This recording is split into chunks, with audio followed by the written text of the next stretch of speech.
Hello, welcome back to my channel. Today I thought we would do a walkthrough of my HRCYED 2 progress so far. I did also do HRCYED 1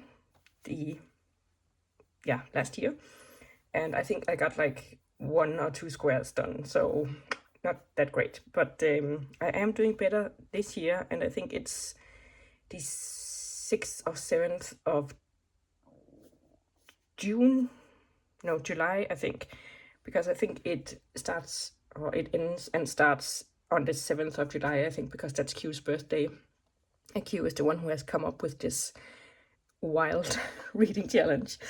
But yeah, I usually just do it from July to June because I can't fathom like starting something on a random date. So I have until the end of June, and we are at the end of February right now, so we have March, April, May, June, 4 months left. So I should definitely be able to finish a few more squares, and I think I have like 3 or 4 maybe now. She has done an entire spreadsheet with a bingo board and a trackers and a point system and everything. So you can find her channel and find it there if you want to participate. But yeah, I think the spreadsheet is a bit too involved for me. So I'm assuming she's going to make around 3. I'm hoping, kind of. And if she does, then I'm probably going to join. But I probably won't do like the spreadsheet and the point system and all that stuff. I'll probably just do like my own spreads in my journal and call that a day. I have also been toying with the idea of making my own HRCYED inspired reading challenge because some of these are just not for me. You'll see as we go through. So the first challenge is by the hundreds. And that means you read a book with 100 plus pages, 200 plus pages, 3, 4, 5, 6, 7. And as you can see, I have been doing pretty well. Like these I read fairly early on. And then at the 600 and 700 mark, I am just failing. I have tried a couple of books in these ranges, but unfortunately I DNF'd them. And I'm not about to force myself to read 600 or 700 pages just to complete this. So hopefully I can find some books that I actually enjoy for this one. But anyway, I also thought I would go through the ones I have read, so that in case you need recommendations, you can find some here. So for 100 plus, I read Fever Dream, and that did read like a fever dream. I did not enjoy it. For 200 plus, I read You've Reached Sam, and as far as I remember, I did not enjoy that either. For 300 plus, I read Among the Beasts and Briars, and that was like a fairy tale-esque book, and I enjoyed it so. I thought the ending was a little bit unfinished somehow. And 400 plus, I read Yoke. Honestly, I can't remember what that one was about. I think maybe it's like twin sisters or sisters who look very much alike, and then one of them ends up using the other one's healthcare insurance for a cancer treatment, and what that kind of entails because they have been pretty low contact with very different lifestyles. So yeah. And then I read the bookbinder from Jericho. That was really interesting. That was about a young woman in like Victorian, maybe England, trying to break into the male-dominated world of academia. Then there's also a 24-hour readathon, and I read the one and only Vivian Stone, where you just are supposed to pick a 24-hour period and read a book in that period, and obviously you can read anything. I read this one on audio, I think, and I tend to listen to it a little bit faster than the narrators read. So if a book is like 12 hours, maybe it only takes me 10 hours to read. So yeah, I read that one. Then there is a subgenre of choice, and you can pick any genre you want, like romance, fantasy, literary fiction, science fiction. What else is there? And I picked fantasy because that is my favorite genre. And then you just pick 6 subgenres of fantasy. So I picked high fantasy, historical fantasy, fantasy romance, sci-fi fantasy, YA fantasy, and dystopian fantasy. And for high fantasy, I read A Sky Beyond the Storm by Sabaa Tahir and really enjoyed it. I think, was that the second in the series, I think? For historical fantasy, I read The Adventures of Amina al-Sirafi and really enjoyed that one too. And I think, is it Chakraborty who wrote that? And I DNF'd the, what's it called? Brass, City of Brass. So if you didn't enjoy that one, try this one instead. For fantasy romance, I read The Undertaking of Heart and Mercy, and that was my first 5-star book of the year in 2025, and I read it in October, as far as I remember. So for sci-fi fantasy, I read The Tea Master and the Detective, and that was a little bit high concept for me, I think. But it was pretty short, so I did read it just to finish it and count it. For YA fantasy, I read Breath of the Dragon and really enjoyed that one too. That will feature again later, because in round 2 you could double up, so you could use one book for 2 prompts, and I have taken full advantage of that wherever I could. And then for dystopian fantasy, I read Arch Enemies, which was the second in the Renegade series by Marissa Meyer. And I thought that was a duology, so I was like, okay, there's 5 pages left, and we are still needing some sort of conclusion on this very elaborate plot. And obviously it didn't come, because then it turned out it's a trilogy and not a duology. So, joke's on me. Then there's also the series Staircase, where you read a solo, a duology, a trilogy, and a 4 or more book series. So for a solo, you can read pretty much any standalone. So I read A Spark of Light and didn't really enjoy it. For a duology, I haven't really found any yet that speaks to me. For a trilogy, I am reading Her Majesty's Royal Coven, and I just need to finish the last one, which is Human Rights. And then I can cross that one off. And for the 4 or more book series, I started the Marlowe Murder Club series, because I really, really enjoyed the Thursday Murder Club series. And this is kind of similar. It's like 3 women, but they are different ages and different like socioeconomic status and stuff like that. But yeah, it's obviously a crime book, and I read those pretty fast. Like, yeah. So I have read 3 of those, so I just need 1 more. Then you could pick your favorite HRCYED 1 prompt. And by the way, HRCYED stands for the hardest reading challenge you'll ever do, just in case you didn't know. And I read or picked the prompt from last round, read a classic plus an adaptation, because I had read What Moves the Dead by T. Kingfisher and really, really enjoyed it. And that is an adaptation of The Fall of the House of Usher. So I read that one too and didn't really enjoy it. But again, it was short, and I read it in order to finish off this prompt. Then there's award season, and that's basically where you pick any award you want, and then you read the winner, the finalist, a semi-finalist, and an entrant, and then 3 extra books, like just what's it called?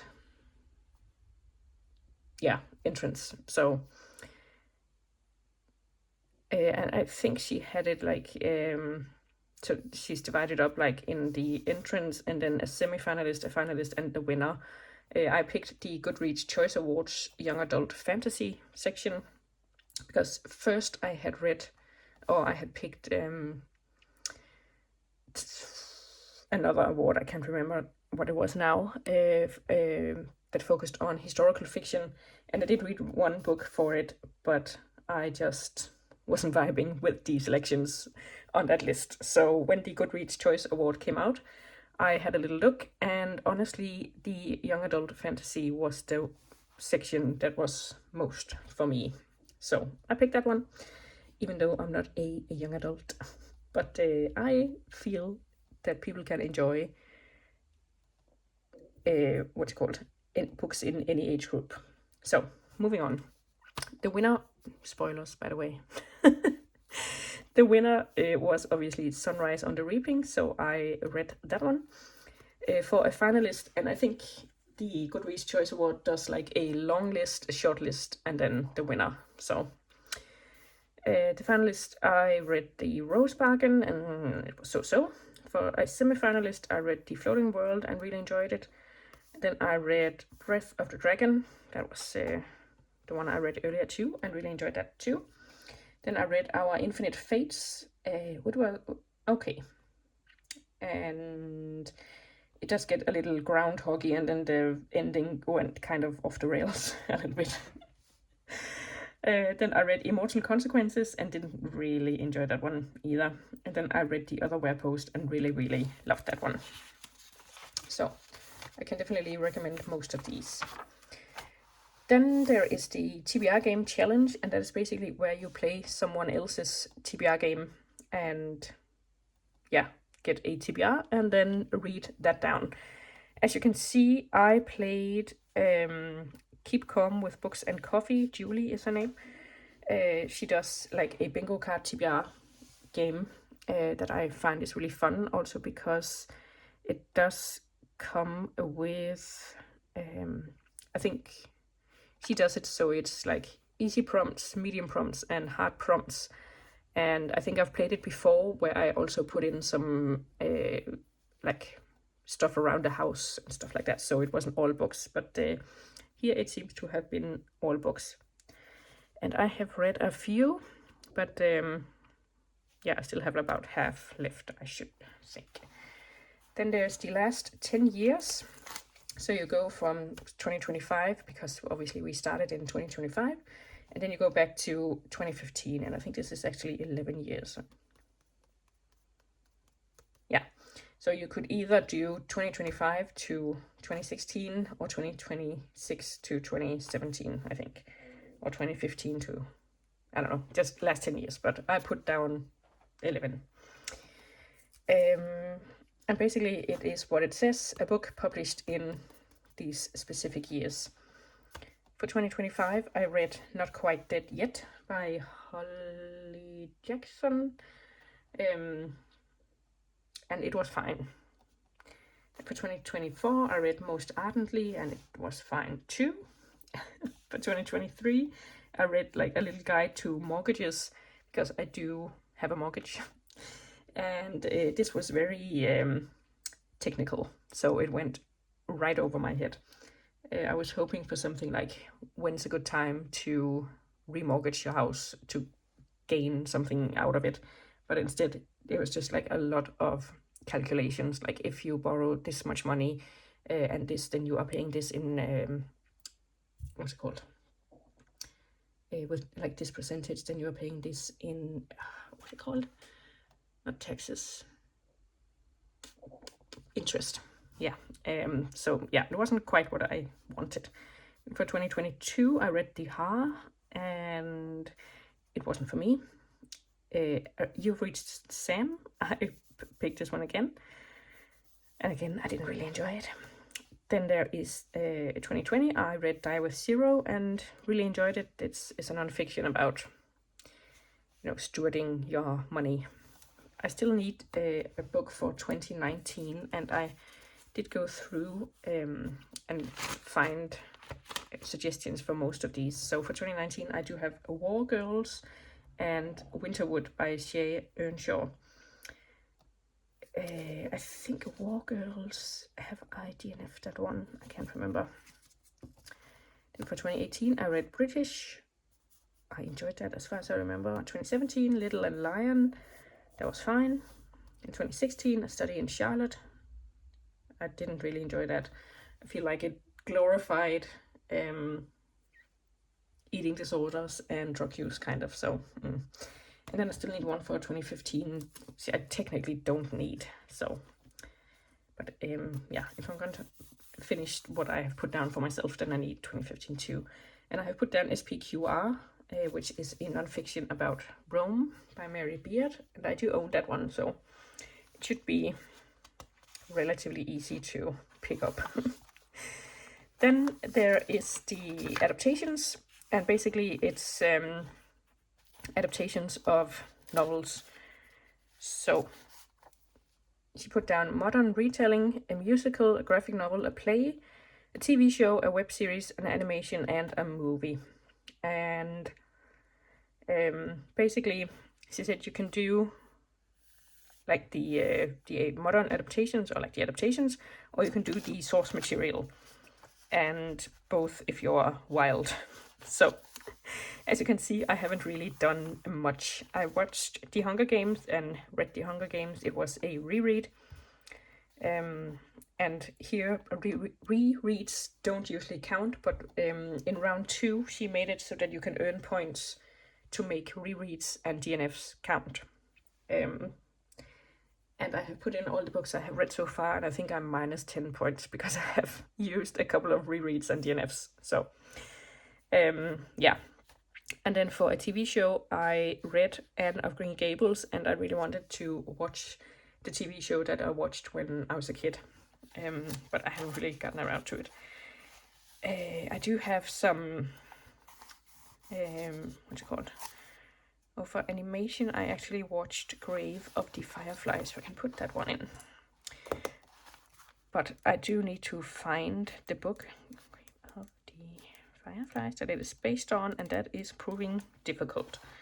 It's called Hotaru no Haka by Akiyuki Nosaka, I think. Yeah, and for web series, I don't really do that. I consume that type of content, so I'm not really like well versed in it. Same with graphic novels and plays and musicals for that matter. So yeah. Then we have a disability challenge that I have finished, where you have 5 different disabilities, and yeah, represented in 5 different books. So I had a PTSD for What Feasts at Night. I don't think it says on the page, but it's pretty obvious that that is what it is. Then in Never Have I Ever, one of the side characters has epilepsy, and it's, spoiler, it's, as far as I remember, a pretty big plot point. Then in the Once and Future Witches, one of them has a limp because she was hurt when she was young. And then the Secrets of Nanreath Hall, there's a missing limb because we are talking about soldiers from the First World War, and like one of the military hospitals. So, and then we have Every Word You Never Said, where we have a mute character. So I finished this disability challenge. Then we have a translation challenge, and I am 3 for 5 here. So for Spanish, and I think she said you have to pick like 5 different languages for translating. So for Spanish, I had a Fever Dream, which I really didn't enjoy. For Japanese, I had the Honjin Murders, which I did enjoy and probably will continue the series. It's sort of like Japanese Agatha Christie, like that golden age of crime-esque. And then for French, I read In Defense of Witches, which was a non-fiction book. And I think I enjoyed it, but I think I went in with an expectation of something different. So I spent a lot of time like waiting for that to come, and then it never did. But what was actually presented was interesting. So yeah. Then I have 4 suggestions. For Polish, Drive Your Plow Over the Bones of the Dead, and for Arabic, Season of Migration to the North. Oh, I think we put that one back in there. But yeah, so that should be doable too in the next 4 months. Then we have Heritage Months, and let's see. I have done a couple of these, but I definitely need to pick up on it. And I started doing it in the actual month, but as far as I remember, Q did say that we don't have to read it in the month. So for November, it's Indigenous Pride, but we don't have to read it in November. If we did, then I am, not going to complete that, because now it is February and we are ending this in June. But for July, it was Disability Pride, and I read Into the Drowning Deep. Honestly, I can't remember the disability now. Is that bad? Probably.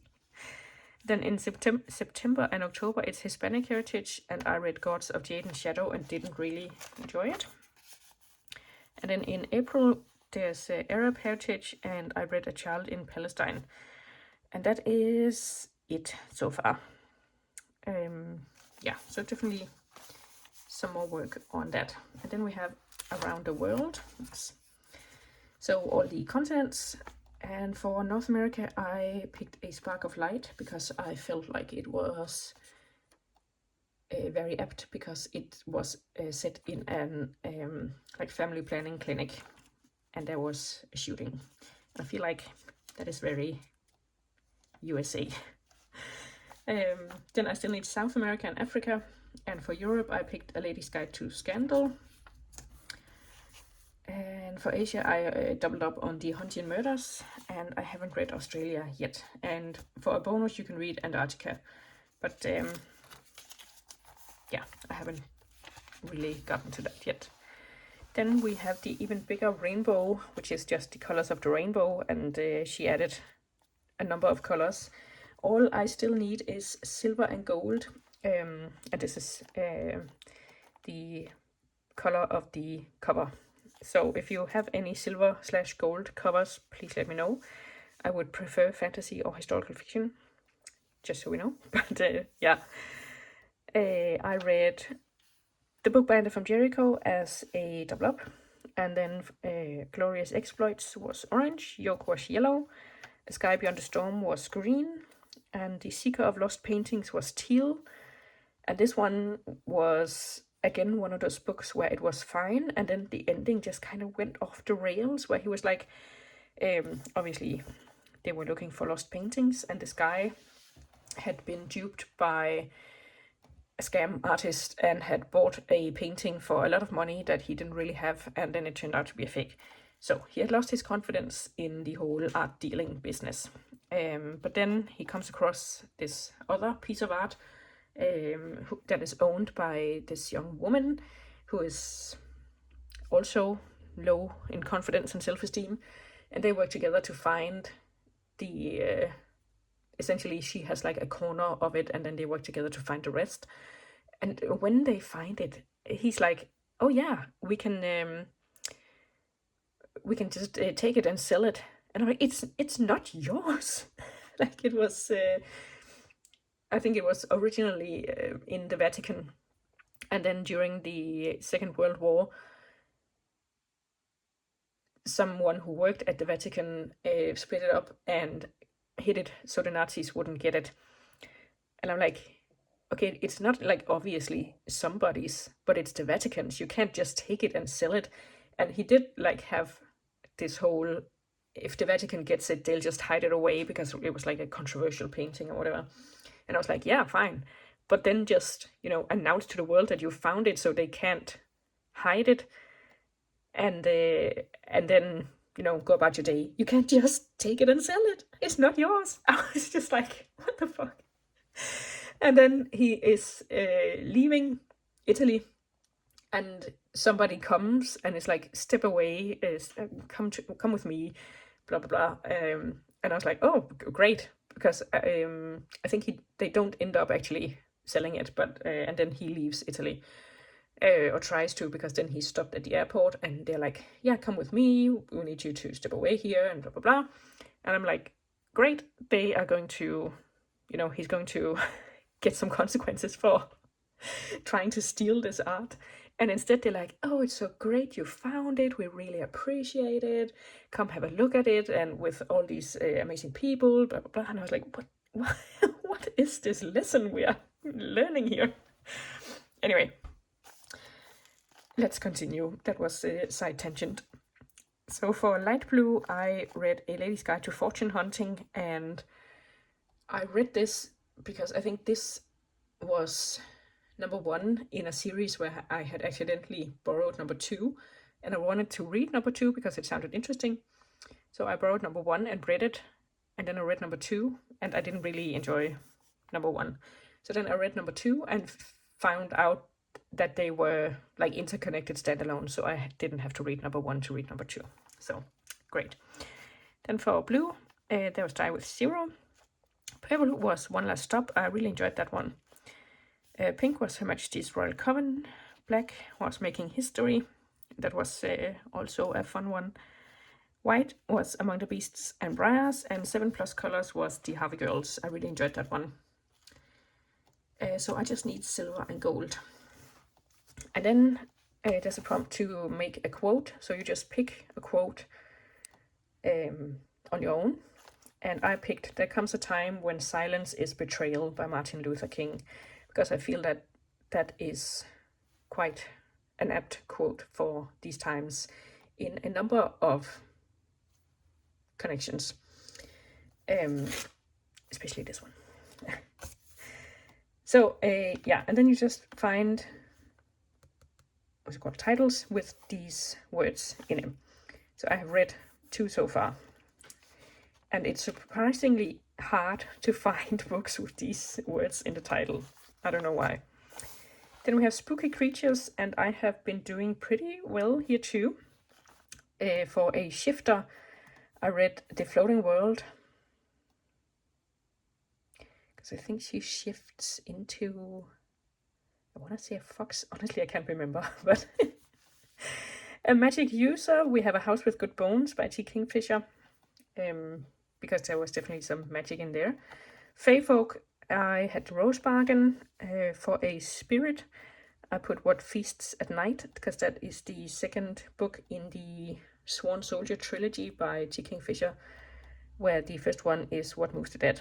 And the third one is out now, I think, What Stalks the Deep, and I really want to read it. Then for merfolk, I read Into the Drowning Deep, because that is basically all about merfolk. And for other, I read The Har, which has like a sea creature blob thing. So I only read vampires and zombies. I don't read a lot of spooky creature books, so this was kind of hard for me to fill out. But yeah, with a little effort, I think I should be able to take it off. Then there is Become the Avatar, where you have the element of water, earth, fire, or air, either in the title or on the front page, and I have picked the front page. And it has to be like front page for all 4 then. So for water, I picked The Adventures of Amina Al-Sirafi, because this is a pirate book, so the cover depicted her pirate ship. And for earth, I picked a book about compost, because there was compost and hence earth on the cover. I still need fire, and I have just gotten a book home from the library, or it's like ready to pick up at the library. And it's called something, I can't remember. And then air, I picked The Secrets of Nanreath Hall, because it had like a picture out in the garden with some bare trees and some snow flurries, I think. So I felt like that was a good depiction of air. Then there's also a readathon challenge, where you basically join a readathon and then try to read the books. And she did say you don't have to read all the books in the time frame of the readathon. You can just read it in the time frame of her kit. But I picked TBR-a-thon 2026, and that runs from January to December 2026. But obviously, I only have until June. Yeah, and I picked a number of books here. For Malice, I DNF'd. Then we had Arch Enemies, Sunrise on the Reaping. 3 Women, I didn't even start, because I read the back of it and it was just so not for me. So I just crossed that one out. Salt to the Sea, The Simple Wild. I DNF'd that one too, actually. I should probably do like this. Death Come to Marlowe, and then I only need Court of Wanderers. Then she has animal friends, and I think we all love an animal companion. So there are house pets, exotic pets, farm animals, wild animals, and zoo animals. And I read The Phoenix Crown for house pets because there was a budgie. And this is historical fiction set in San Francisco, I think, during the earthquake. So like, when was that? Like 1900-ish. Yeah, but really interesting, and also sapphic, if that is of interest to you. Then exotic pets, I picked A House with Good Bones because one of the neighbors has a vulture. And for farm animals, I just put chickens down, I think. I think I meant to do like this, and then, what's it called? Snake Eater. Because the chickens feature quite heavily. And then for wild animals, I picked the Hunger Games because they are hunted by those wild animals. Would they be considered? Well, you know, she also hunts wild animals to eat, because I was thinking of the mutts that are like genetically engineered, but would they be considered zoo animals? Maybe. Yeah, I had actually picked The Great Zoo of China, but I DNF'd that one because it just seemed like not for me. Then we have the queer alphabet, where we are reading with gay, lesbian, bi, pansexual, transgender, intersex, asexual, polyamory, non-binary / agender, and gender fluid and two-spirit.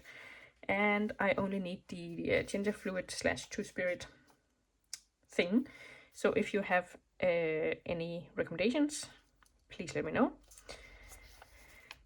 And let's see, for gay, I read every word you never said, and that was it was cute, but I felt like it's two young boys getting together, and I did feel like one of the boys was putting in a lot more work than the other. But then for lesbians, I picked The Phoenix Crown, like I said, and for bi pansexual, I picked Little and Lion. Yeah, this was an okay book.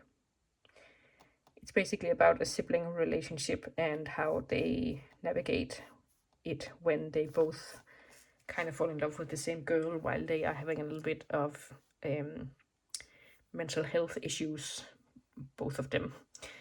And then for transgender, I read Most Ardently, and this is like what's it called? Jane Austen, Pride and Prejudice retelling-esque, but with a trans main character. And intersex, I picked What Moves the Dead because Eastern, yeah, is intersex, and that is on page explained. It's a little bit, it's like a fantasy setting, so it's explained in a little bit of a different way than just like intersex. And for asexual, I picked 9 Liars because, as far as I remember, one of the side characters does come out as asexual. Polyamory, I picked Cinderhouse because the ending kind of takes a turn, shall we say. And then for non-binary or agender, I picked A Prayer for the Crown Shy because the main character Dex is non-binary. And then we have BIPOC authors, and that is what it says on the tin. And I just need one more to finish this. Yeah. So for Singapore, I read Antilles Deadly Specials. This was fine. I feel like the fiction itself was like so-so, but I enjoyed learning about Singapore. Then for Mexico, I read Gods of Jade and Shadow, and like I said, I didn't really love that one. For Indigenous Mi'kmaq Canadian, I read The Berry Pickers, and this I would consider literary fiction, which is not my favorite genre. So I wrote Mixed Asian because I read 1,000 Beginnings and Endings, which is an anthology of short stories written by different Asian authors based on different Asian myths. Yeah. Then for Palestine, I read A Child in Palestine. And for Puerto Rico, I read When the Tides Held the Moon, because the main character is Puerto Rican. And so is the author. I think that was the point of this. Yeah, by authors. Then she has my Nemesis prompt, that is new releases, where you are supposed to get a new release and read it in the month it is released.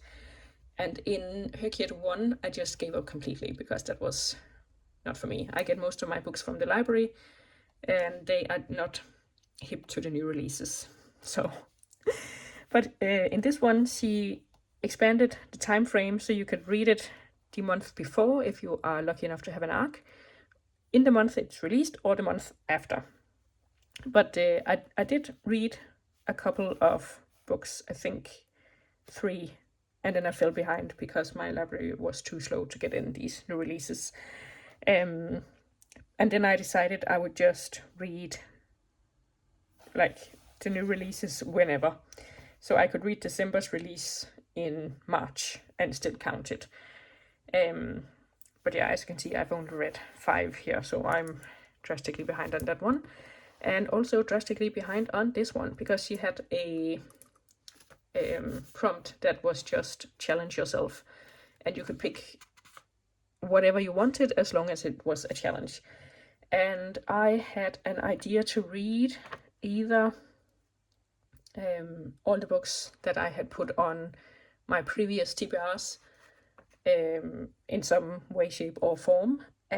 But I think a lot of them I haven't read because I can't source them from where I usually source my books. So that's why they are still unread. So that would definitely be a challenge, but I think a challenge that I would not be able to complete. And yeah, I was just so busy with all the other prompts that I haven't really given this one much thought. And I feel like now, like I said, there's still 4 months left, so it's definitely doable, but yeah, I don't know. And then we have a nonfiction challenge where you are supposed to read 5 nonfiction books about 5 different genres. So for feminism, I read In Defense of Witches, like I said before, and for race and racism, I read British. For true crime, I read The Story of a Murder, which is about a really famous case in England where this doctor murdered his wife and tried to get away with it by basically dismembering her body and burying it under the floor. And then he tried to escape with his mistress dressed as his son. It's crazy. And yeah, basically the wife's friends, I think, Cora, I think her name was, they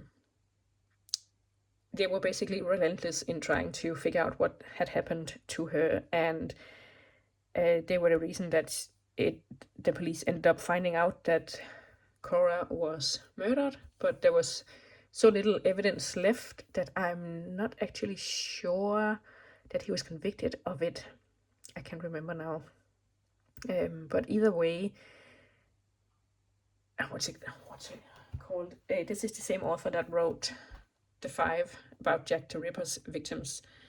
And she wrote this one because she wanted to give the story from Cora's point of view, because everything that we know up until now has been from when the doctor testified. So that was like his version, and he tried to twist Cora into this despicable woman, but obviously her friends were not having it. So yeah, so that was interesting.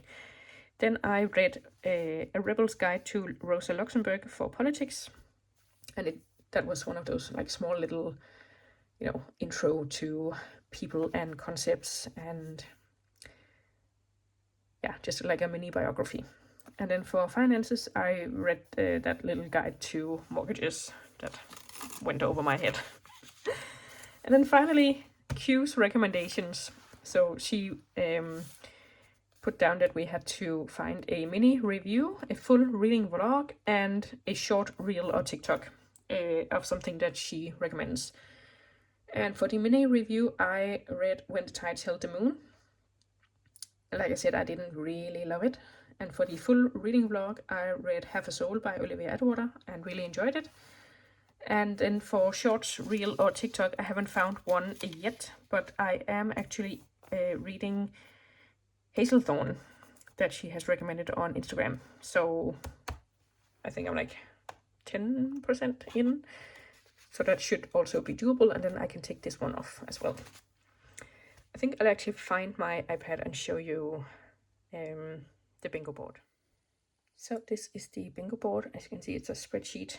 And you can tick off when you do all of these. And I have 1, 2, 3, 4, 5, 6 squares ticked off, but I don't think I'm anywhere near doing a bingo.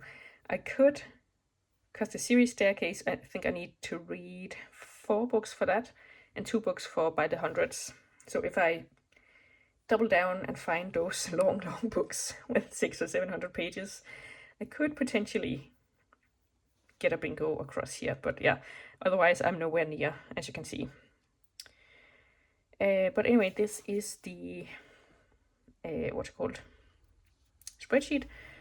She's done it in Google Sheets, and I'm not very good with Google Sheets, so for some reason I can't get it to open in actual Google Sheets, so it's always like online here. But she's made a tracker for you where you basically put in everything you read and what you the prompts you are using it for and all that stuff. And then it also gets a points calculator here.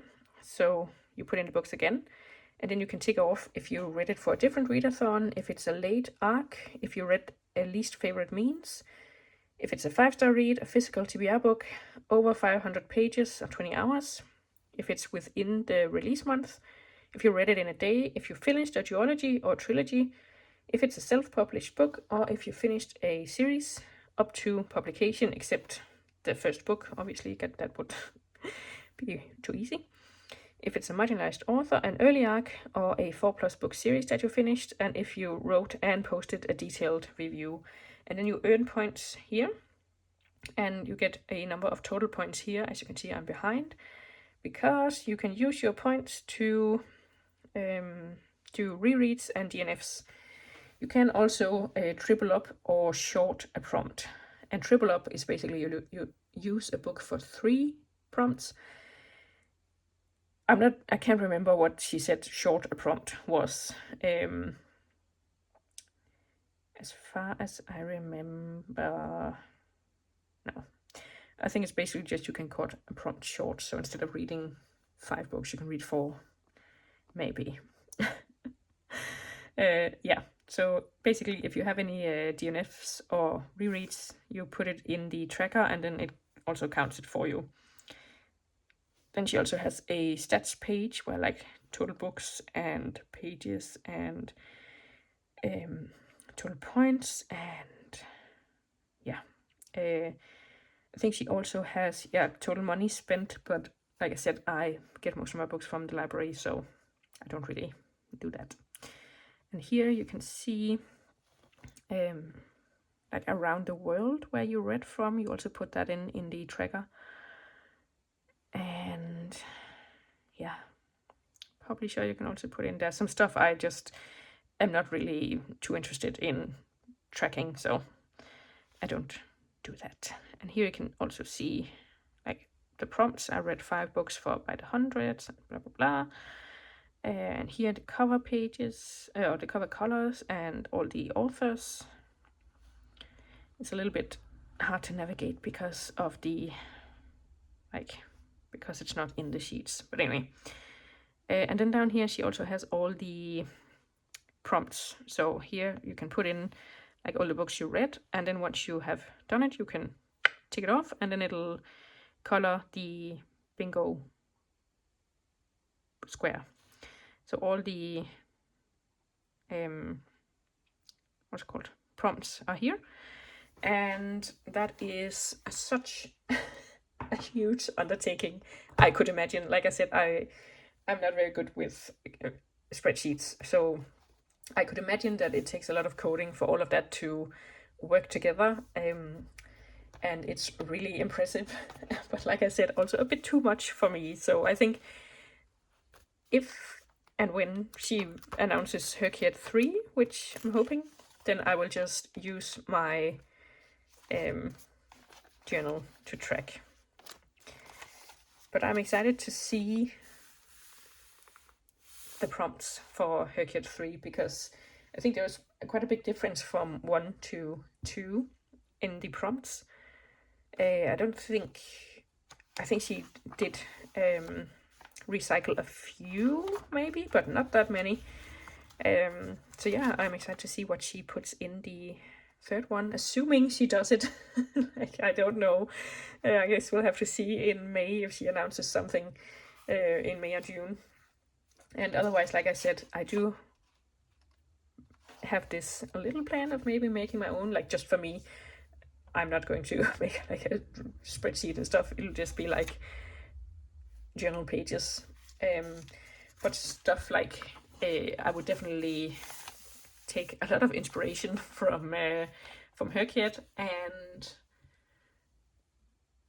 other readathons like it. But some ideas would also be names in the title. In HRCYED 1, she did have one prompt that was like 3 books with names of people you know, which I also thought was really fun. So that could also be one I use for myself. And then titles with like 1, 2, 3, 4, 5 in them, or first, second, third, colors in the title, place names in the title, like countries and cities. Yeah, it's very much just percolating in my mind, because I feel like something like HRCYED is fun, but there are a few things that are just not for me, because I'm just not interested in it. Mainly, or not interested, but you know, where it's not my vibe, like the spooky creatures and the what's it called, the new releases, where I just can't keep up. But yeah, I'm excited to see if she comes out with round 3. So yeah, let me know if you have participated in HRCYED, how you are doing. Do you have a bingo? And I will see you soon with another video. Bye!